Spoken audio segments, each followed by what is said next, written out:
Welcome back to another episode of The Diary of a Landscaper. This is episode third for the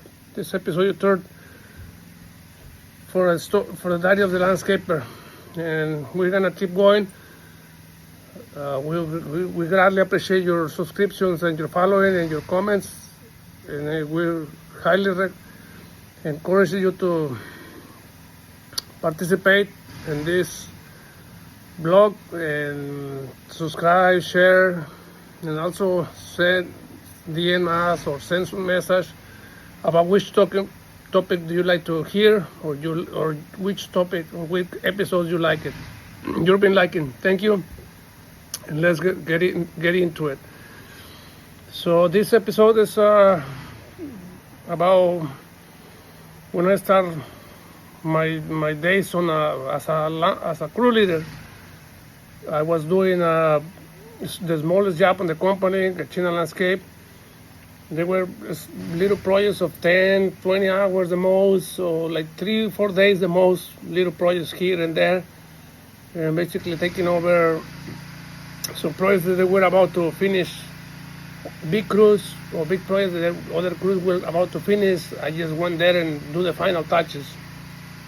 I spent quite a good time doing that kind of projects, all the annuals and small projects like changing small sprinklers, repairing small repairs too, like a little grass patch or a little tree planting, small things like that. The time came when I started growing more and faster, like I said, because I was managing my time and everything. So I become a better employer, a greater employer. So I took 3 employees of the month in 1 year, and then another 3 in another year, and then 1 employer of the year. So, like I said, I was growing because I was learning, taking all those courses, all those hands-on training that the company offers and the suppliers offer too. So by the time I was running my crew, I already have a lot of knowledge, thanks to the guy who teach me or taught me. It was Onesimo in my previous episode. I talked to him. I talk about that story, not to him. I talk about that story. Anyway, so I start moving faster on the company. So they start giving me a little bit of bigger projects. They were not the tightest or the greatest projects. So like a lot of weed abatement. There was times where I went to clear hill sides from one of the sites they had. It was Rinconada Hills, or a big. It was a big senior living home in Union City by Mission Street. It looks like a castle or something like that. It's a big complex that I don't remember. Masonics, I think is the name. I don't remember the name. But anyway, big weed abatements there. And then surprisingly, the poison ivy doesn't do any rash or harm to me. So once they find out that, I was the exclusive crew to go do weed abatement and hillsides and things like that, especially in Saratoga, Los Gatos area here in California, where it's a lot of weeds and poison ivy. So my crew was the one who was doing that. And then I started helping other crews. Like they got a project where they need 1 or 2 crews, so they start sending me with them to filling in or helping them to do the task. And one time I went to help a crew, which back then it was the biggest job the company had on that time. So I went there and started helping. The building was sinking because they were building a pond area, and the foundation wasn't done properly, something like that. So we had to excavate around each building, like 12 feet deep. So we ended up doing it like 3 foot wide like a trench around all the foundation with the bolt cut, and then from that point down another 8 foot. So that's what I say. Like it was like 12, around 12 feet deep trench, but the first 3 feet it was very wide because the bolt cut, the whole length of the whole width of the bolt cut will start excavating. And that project I spent months. It was in Dublin, California, so back and forth there.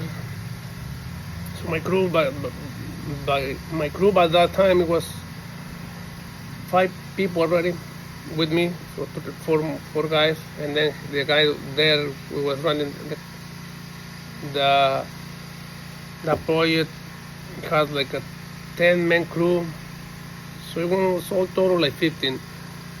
So we start working every day for, I would say, for months, but long story short, my first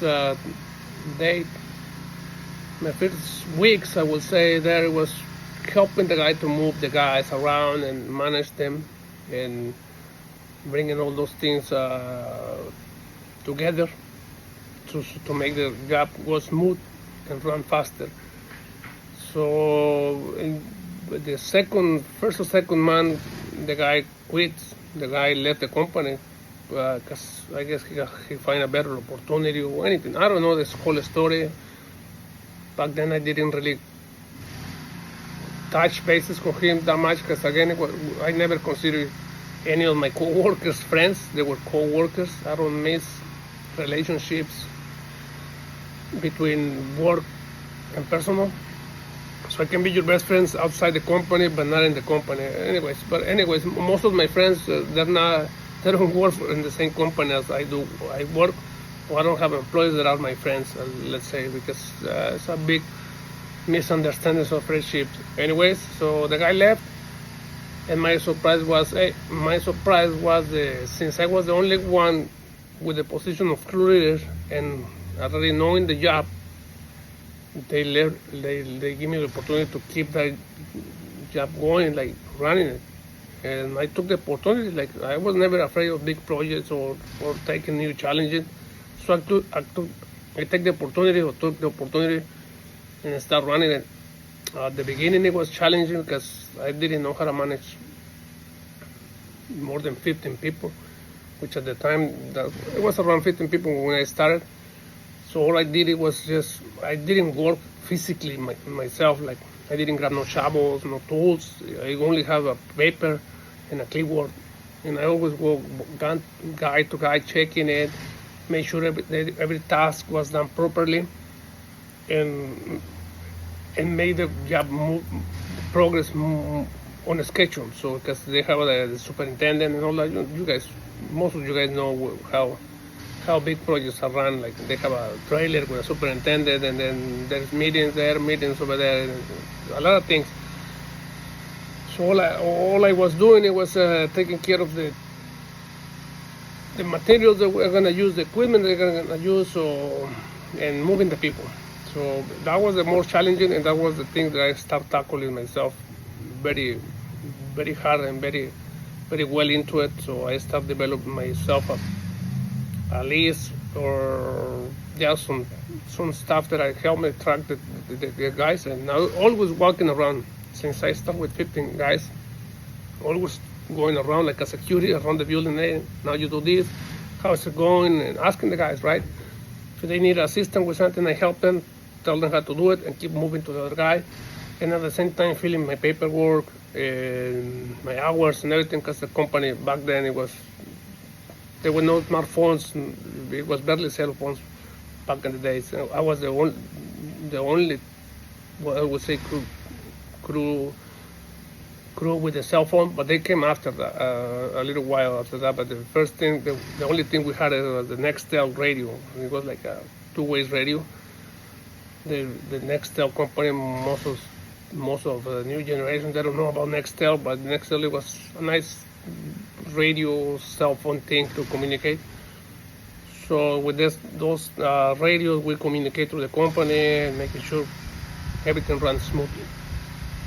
So when the time came, they gave me a cell phone because I was taking care of the orders of the the equipment and some materials too, and I had to draw to the place, to the rental place, which it was not far from the site because Dublin, there's a small town, and there was quite a few rental places close to the working site because at that time the city of Dublin had a lot of development. They were growing the city very dramatically, so the tools rentals were closed, but still I had to drive there, and so every time I drive there, something happened on the job site, which I wasn't there because nobody was in charge when I left, right? And I was the only one who licensed, with license. And one of the things that helped me to grow the most is the language. I learned the English as fast as I can. It's my second language. I don't speak it, I would say 100%, but I mean, at least I do make myself understand and listen, and I always try to find a way to communicate. So that helped me a lot too, and even though going to the stores, going to the rental places. Back then there was very little few Spanish speaking on the rental places, so it was dominated by English speaking people. So that put me in a position where I had to learn it faster. So I took that in advantage. Instead of complaining about like, oh, I don't know English, I cannot run this job, I cannot do this, I just grabbed the bull by the horns and go all the way. Like I hit the nail on the head right away. So that helped me a lot. And once time started passing by, I realized that I was getting way better and better and better, and then the project too was running smooth. Then they started giving me more people because they want that project to move faster now. Because once they saw my potential that I can handle the people, they started giving more. That was the time when then the cell phone came into my hand. Now I have cell phone, and back in those days, only supervisors have phone on their hands. But since I was taking care of the company, taking care of the business, and make sure that the job was done properly, they give me the cell phone. They give me the power of having the credit card too. Again, only supervisors back in the day had the credit cards. So I have open accounts, let's say, for myself. But I never have used that power because great power comes with great responsibility. So they give me the opportunity to grow, and I took advantage of that. But in the good way, like I demonstrate the company that I grow and respect that trust, and that catapulted me to grow even faster on the company and give me more income because raises start coming in without asking. Better treatment,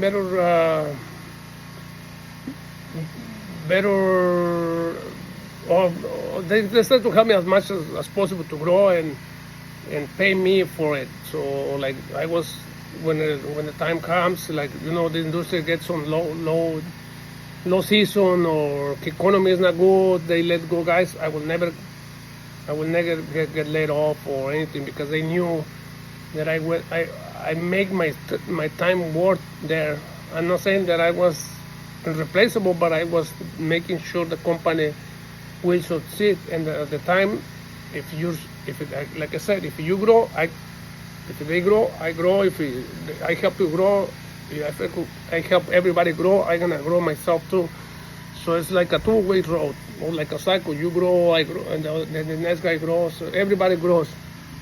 But most of our Latino guys over there, they don't want to help you grow because we fear that if we help you, we're gonna get stuck and we're gonna lose our job.